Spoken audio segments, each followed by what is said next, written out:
ባዶ ለማች በረም ሆጀች ሃይት ብቻቲ ለደበሪ ዋያ ወስቺ ወላተ ቆንቺ ቢታነ ሶበይና ኢልሚ ከሲሲ እንጃም ቀበንቺ እንዘልሽ ሸለች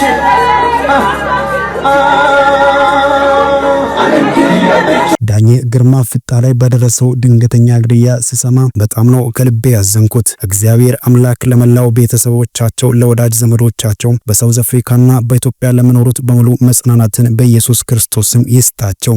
ፍቅር ሲዝም አይተዋል። ምንድን ነበር በፊት ህይወት ሲባል ሴት ነበር ማለት እንትን የሱ በቀላሉ እብደት ይባላል ማለት ጥሩ ሆስፒታል ስለጠፋና ጥሩ ሚዝልን ሰው ስላጣን እንጂ ማካከም ያለበት ሰው ፍቅር ሲዝም የሚባለው እንደዞረበት ያስታውቃል። እውነቱ ሸክ በቃ ሌላ ምንም ሴጣን ማለት ምንም ዞሮበት ካመንኩ አዳሜ የጮኸ አደርጋል። በዜግነት ኢትዮጵያዊ ነኝ። በመንፈሳዊ ቋንቋ እንደገና የተወለድኩ አዲስ ፍጥረት ነኝ። ክልሌ ደቡብ ነው። ፍርሃትና ስጋት የማያጠቃው ነብይ እዩ ጩፋ ይባላል። ሁለት ነገሮች አያጠቁኝም፣ ፍርሃትና ኩራት። እኔ ሰፈር አይፈራም አይኮራም። ያስረጋዡ ነብይ ማስታወቂያ። እግዚአብሔር እንደ በጎ ፈቃዱ ለመካኒቱ ልጅ እንደሚሰጥ አምናለሁ። መስፍን ብሹ በሚባለው ግለሰብ በሚተዳደረው ቤተ እምነት በቴሌቪዥን ጣቢያም እንዲህ አይነቱ ነገር ሆነልን ብለው ምስክርነት ሲሰጡ ያዩዋቸው ቤተሰቦች አጋጥሞኝ ያውቃል። ይሄ ግጥምጥሞሽ የልብ የሰጠው መስፍን ብዬ ታዲያ ራሱን በጸሎት የማስረገዝ ልዩ ስጦታ እንዳለው ሰው ቆጥሮ ነገሩን ወደ ቢዝነስ ቀይሮታል። የእጅ አዙር ክፍያ እየጠየቁ ገንዘብ መስራት ከጀመረም ብዙ ክረምቶች አልፈዋል። በቅርቡ ማህበራዊ ሚዲያ በተቀባበለው ቁራጭ ቪዲዮ ላይ መስፍን ብሹ አመልካች ጣቱን ወደ ካሜራው ቀስሮ ምን ስል ብሰማው ጥሩ ነው? አሁን በዚህ ቲቪ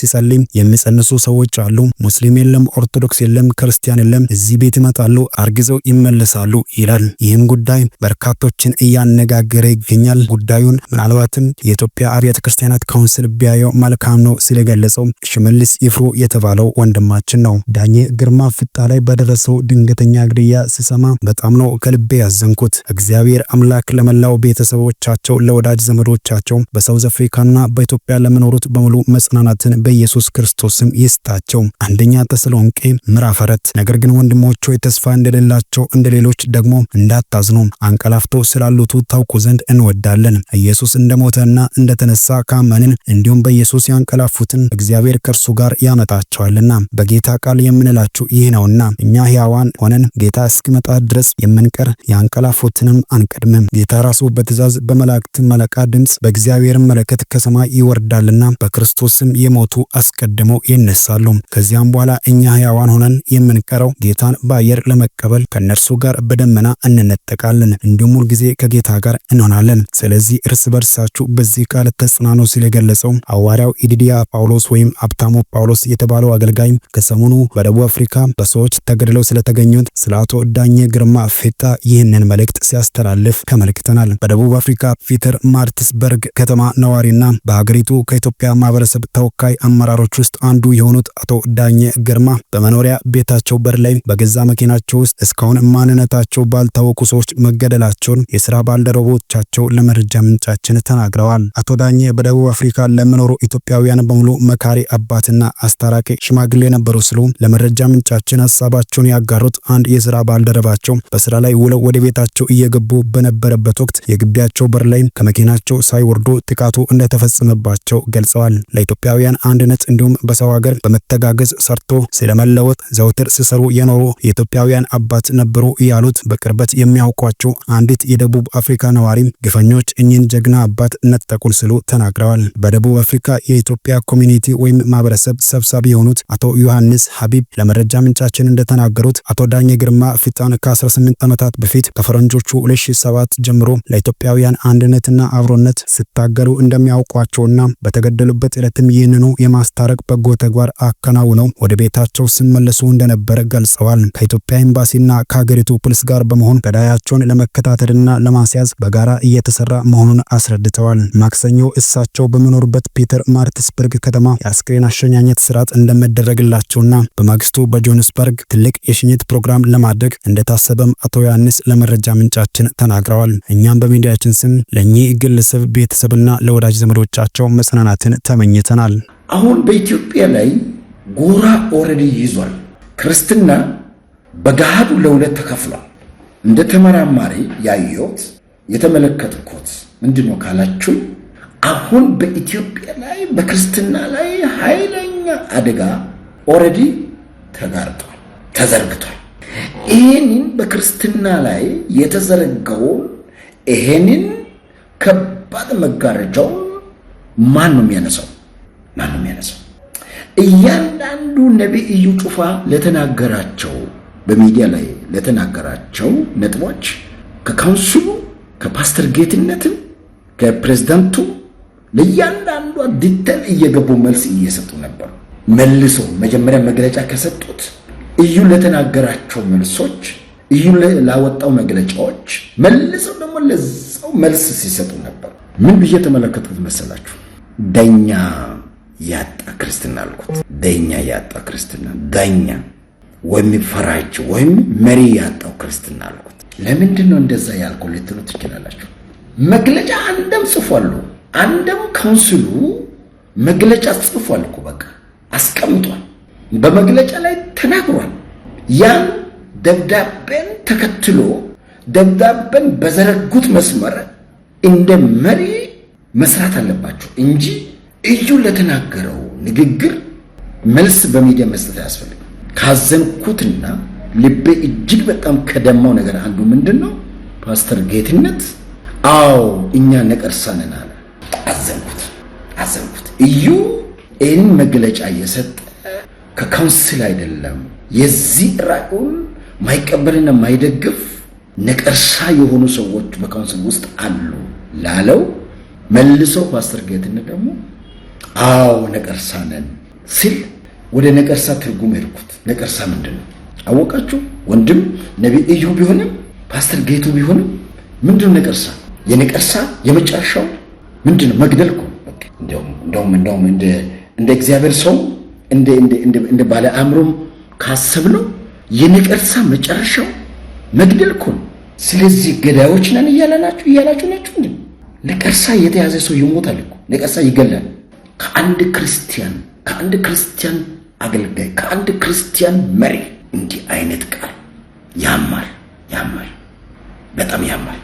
ስለዚህ ፕሬዝዳንቱም ደግሞ ሲናገሩ ምንድነው የሚሉት?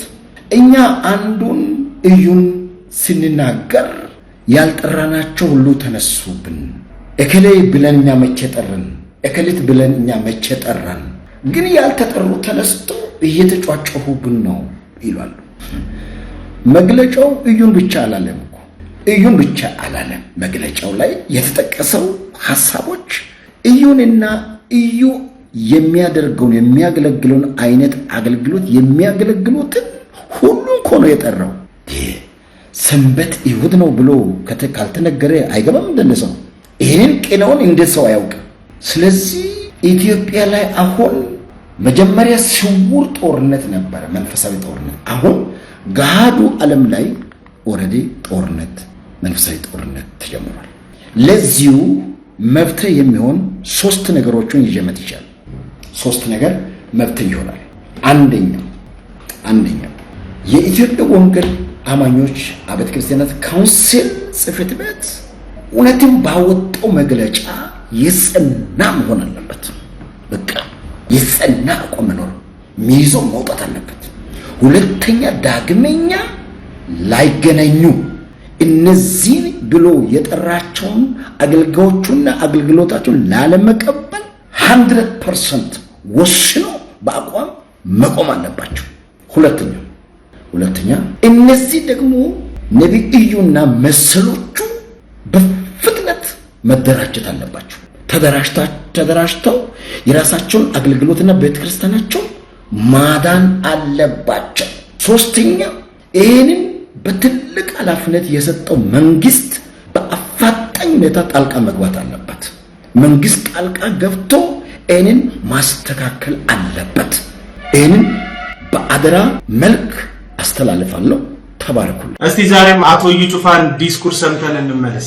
የምወዳችሁና የማከብራችሁ የምታነቁኝ የምታበረታቱኝ በመላው ዓለም የምትገኙ ምርጥ ተቃዋሚዎቼ በእናንተ ፊት እኔ የተመሸገ ከተማ ነኝ።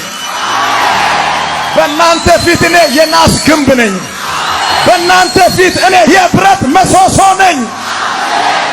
እስኪ አንድ ሰው ወገቡን ይዞ አሜን ይበል ወይ?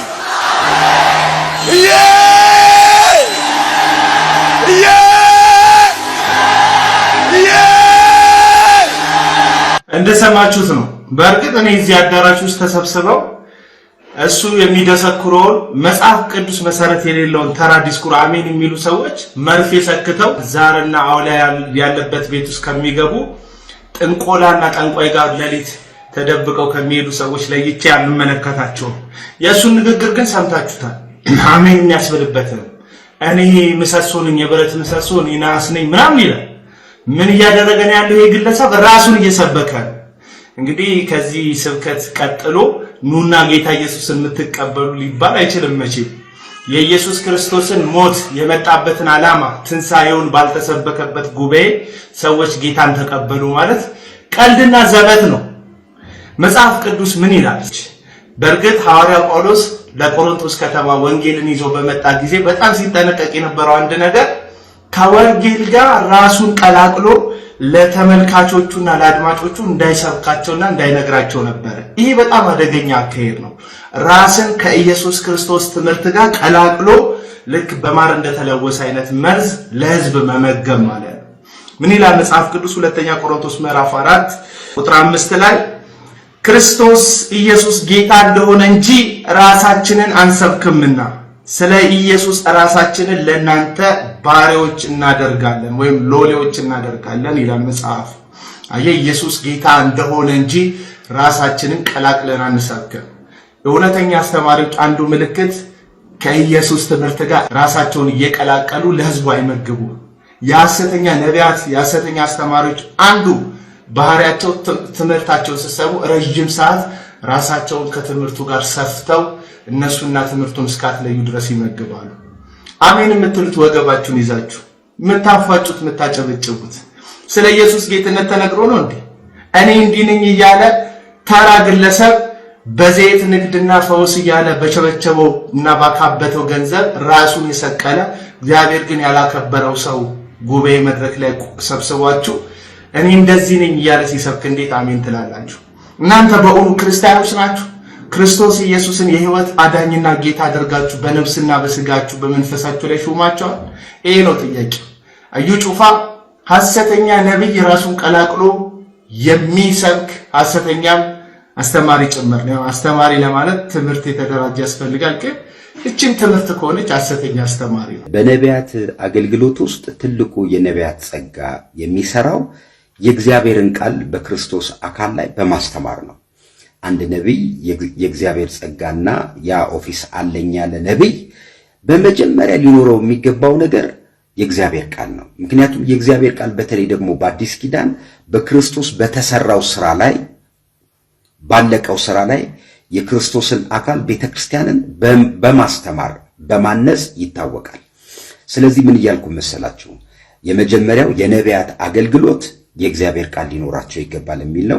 ሁለተኛ ይሄ ጸጋ የሚሰራው ለመምከር፣ ለማነጽ፣ ለመገሰጽ። መገሰጽ የሚባለው ደግሞ ምን ማለት መሰላችሁ? ሰዎችን ማዋረድ ማለት ሳይሆን ሪፔንት እንዲያደርጉ ወደ እውነተኛው ወደ ክርስቶስ ማንነት እንዲመጡ። መገሰጽ ማለት እውነተኛ ማንነታቸውን ከስህተት መንገድ እንዲመለሱ የሚያደርግ ትምህርት ማለት ነው። ስለዚህ ሌላው ደግሞ የተማርነው እውነተኛ የክርስቶስን አካል በእግዚአብሔር ጸጋ ማሳደግ ነው፣ ሰዎችን ማብቃት ነው ብለናል። በተለይ እነዚህ አምስቱ የጸጋ ስጦታዎች አንዱ የነቢያት ጸጋ ስላለ ነው። ስለዚህ በነቢያት ጸጋ ውስጥ የሟርት ትምህርቶች የሉም። እገልሃለሁ፣ አፈርጥሃለሁ፣ አዋርድሃለሁ ምናምን የለም። ማነጽ ነው። ስለዚህ ትምህርቶቻችን በክርስቶስ ስራ ላይ ነው ብቻ ሳይሆን ትንቢቶቻችንና መልእክቶቻችን ያንን የተሰራውን ስራ በሰዎች ህይወት ውስጥ ማነጽን ነው። ስለዚህ ዛሬ ይህንን ተምረናል። ነገ ደግሞ በሚቀጥለው ቀን ውስጥ የምንማረው ጸጋውና ባህሪው ነው። ስለዚህ እግዚአብሔርን ጸጋ በውስጣቸው የያዝን ሰዎች የመጀመሪያው ነገር የእግዚአብሔር ቃል በሙላት የእግዚአብሔር ቃል በውስጣችን ከሌለ የምናስተምረውን ሰው የምንመገበውን ሰው በተሳሳተ ልምምድ ውስጥ ነው የምናስኬደው። ያ ማለት ምን ማለት መሰላችሁ? የእግዚአብሔር ቃል በእናንተ ውስጥ አለ ማለት ሰዎችን በትክክለኛ ማንነታቸው መገንባት ትችላላችሁ። ለዚህ ነው ብዙ የነቢያት ጉባኤዎች የእግዚአብሔር ቃል በህዝብ ውስጥ ስለሌለ የሚንከራተት ህዝብ ነው የምታገኙት። ከዚያ ያላረፈ ትውልድ። ስለዚህ አሁን የእግዚአብሔርን ቃል እውነት ግን ስታስተምሩት እውነተኛ ማንነታቸውን ያውቃሉ። በዚያ ማንነት ውስጥ የክርስቶስን ህይወት ኢንጆይ ማድረግ ይጀምራሉ።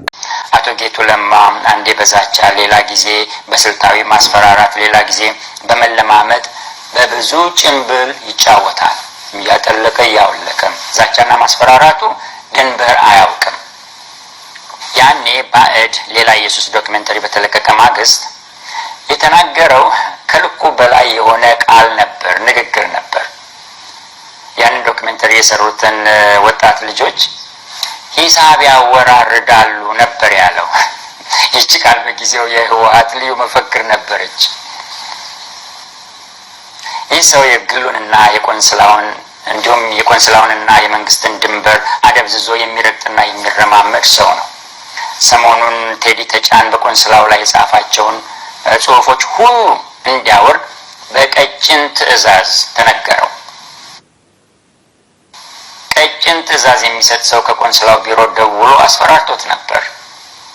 ራሱ አቶ ጌትነት ለማ አክሊለ ሽመልስን ሰሞኑን በዚሁ የቆንስላው ጉዳይ ላይ የለጠፈውን የቃለ ምልልስ ቪዲዮ እንዲያወርድ ዛቻና ማስፈራሪያ የተቀላቀለበት ትዕዛዝ አዞት ነበር። በዚሁ ሳምንት የሰው ስለ ዜጎች መብት ወይ ምንም አያውቅም ወይም ፈጽሞ ደንታ ቢስ ነው ማለት ነው። በጩፋ ላይ ያደረገውን ለብቻ እናገርበታለሁ። የቆንስላው ሰራተኞች የሚከፈላቸው ደሞዝ፣ የሚነዱት መኪና፣ የሚኖሩበት ቤት ቢኖራቸውም እንኳ መኪና ቢኖራቸውም እንኳ የቤትና የመጓጓዣ አበል እየተባለ የሚሰጣቸው ድጎማ፣ የሚጓዙበት የዲፕሎማት ፓስፖርት ወዘተ ለዚያ እንዲሟሟቱ እንዲጋደሉ ያደርጋቸዋል። ይህ አንሶ ጉቦውና መማለጃው ሌላ ነውረኛ ረብ ነው። የሀገራችን ክርስትና ተስፋ የሚያስቆርጥበት ቦታ ላይ ደርሰናል። ከጀርባ ምን እየሆነ እንዳለ የምንጠረጥርና የምናውቅ ብዙ አይደለንም። በዚህ ተስፋ አስቆራጭ ክስተት ውስጥ ብዙ እጆች አሉበት። የመንግስት እጅ አለበት። የአብያተ ክርስቲያናት መሪዎች እጅ አለበት። የአብያተ እምነቶች መሪዎች እጅ አለበት። የአስጠንቃቂዎች ፊሽካ አለመንፋት እጅ አለ። የናዝሬቱ ኢየሱስ በእናንተ ላይ ያሰበውን ነገር ሊያግድ የሚችል ኃይል የለም። እውቅና ሳይኖራቸው የተደራጁ ይስሙ። እግዚአብሔር በእኔ ላይ ሊሰራ የወደደውን ሊያግድ የሚችል ኃይል የለም። እግዚአብሔር በእኔ ላይ ሊሰራ የወደደውን ሊያግድ የሚችል ኃይል በምድር ላይ የለም። አንድ የሚያስደንቅ ነገር ከማዕበል ውስጥ ይወጣል። አንድ የሚያስደንቅ ነገር ከወጀብ ውስጥ ይወጣል። አንድ የሚያስደንቅ ነገር ከነፋስ ውስጥ ይወጣል። አንድ የሚያስደንቅ ነገር ከመገፋት ውስጥ ይወጣል።